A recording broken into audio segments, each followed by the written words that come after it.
the Committee of Union and Progress established a permanent secretariat and absorbed many of the smaller societies, Vatan included, before they could yield to centrifugal forces and start opposing one another.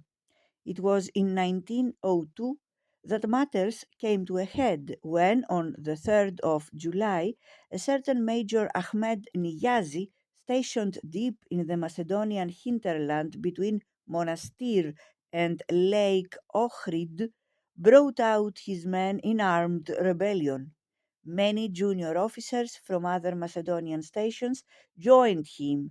The CUP gave its enthusiastic support, and by the end of the summer, most of what is now northern Greece was up in arms. Troops sent hurriedly across from Anatolia were almost immediately infected by the prevailing mood, and Abdul Hamid saw that he would have to act quickly if he were to save his throne. On 24 July, he announced that the suspended constitution of 1876 would be immediately restored.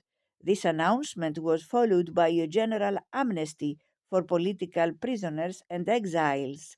Finally, on 1st August, a further imperial decree proclaimed the abolition of the secret police, freedom from arbitrary arrest, the right to foreign travel, equality of race and religion, and a promise that all existing governments within the empire would be reorganized.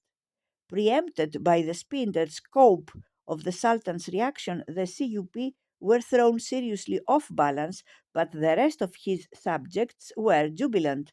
They had expected Abdul Hamid to hold tightly to the absolutist principles he had cherished for the past 32 years. Concessions, if any, would have to be wrung out of him one by one.